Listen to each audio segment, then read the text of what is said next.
"You're just my servant now." The words hit me like a slap. My son Jamal, dark brown skin, smooth face, early 20s, dreadlocks tied back neatly, stood in the middle of the living room, laughing with his friends. His designer hoodie hung loosely over ripped jeans, sneakers squeaking slightly on the polished floor. His friends, all laughing along, pointed at me as if I was some joke they had rehearsed for months. I didn't respond. I didn't raise my voice. I simply turned away. The laughter echoed in the room, bouncing off the white walls, the framed family photos lining the hall. I could feel the sting of humiliation, yes, but I also felt the quiet patience that comes from knowing something they do not.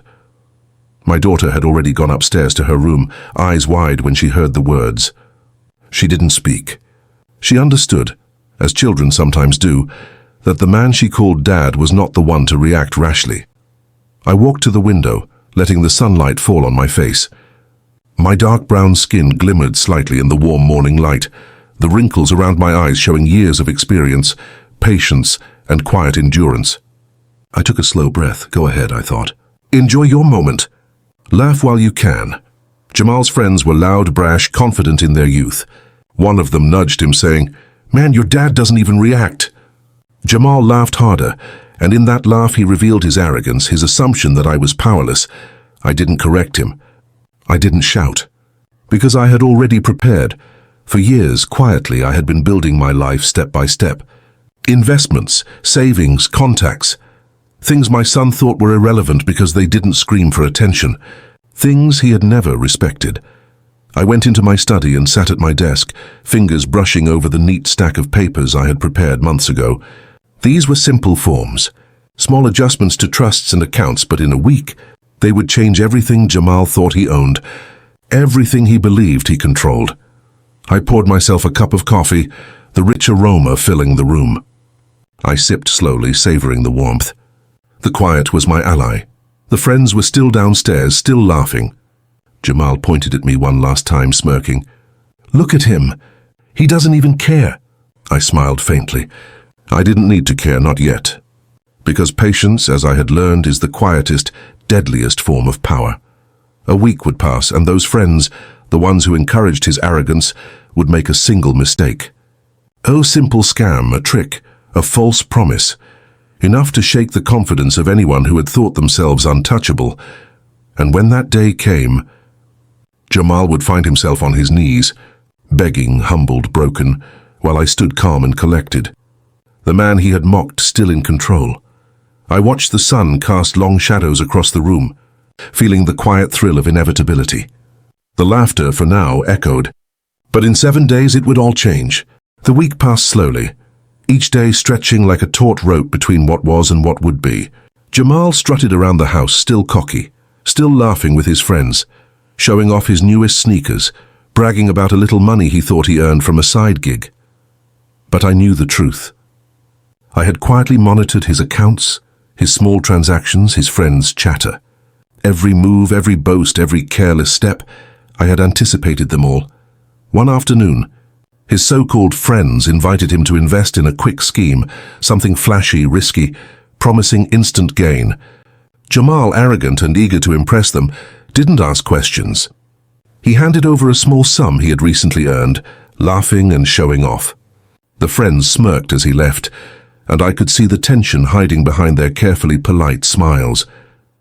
By the evening, it all collapsed. The so-called investment was a scam.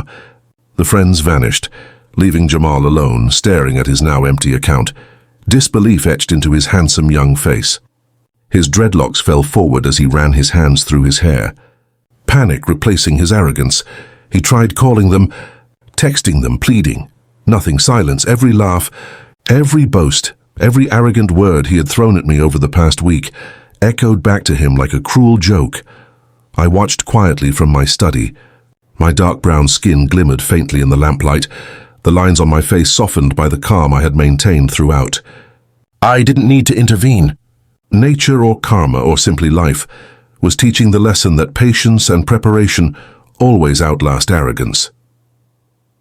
Jamal stormed into the house later that evening, pacing like a caged lion, eyes wide, cheeks flushed, the hoodie he wore hanging awkwardly, as if it had suddenly become too heavy to carry. He caught my gaze, the arrogance gone, replaced by something raw and vulnerable. Fear, regret, and humiliation. Dad. His voice faltered. I can't. I leaned back in my chair, grey sweater now covering the worn jacket from earlier, sipping coffee slowly. I let the silence stretch. Each second amplified his growing panic. You're calm, he finally managed, voice trembling. After everything. After what I said? After what I did. I nodded gently, not with malice, but with certainty. I've always been calm.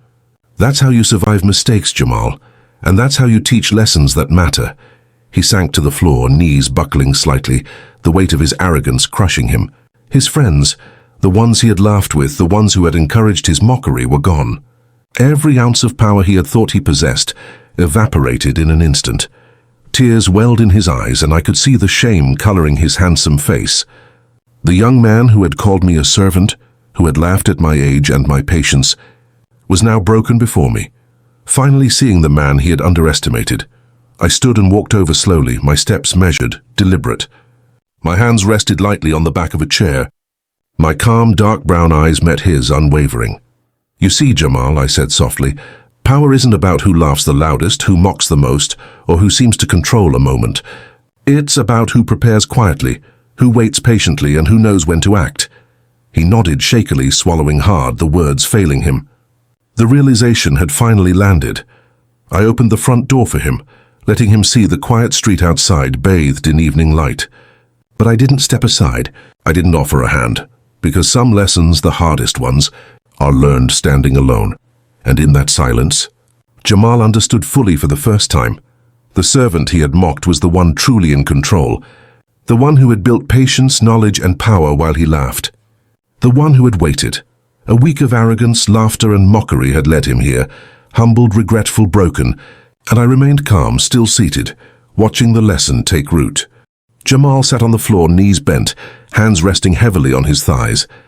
His hoodie felt heavy, sagging around his shoulders, as if it carried the weight of the lesson he had finally learned. His friends were gone, vanished into the night after leaving him with the consequences of his arrogance. He looked up at me, dark brown skin flushed, eyes wide and filled with shame.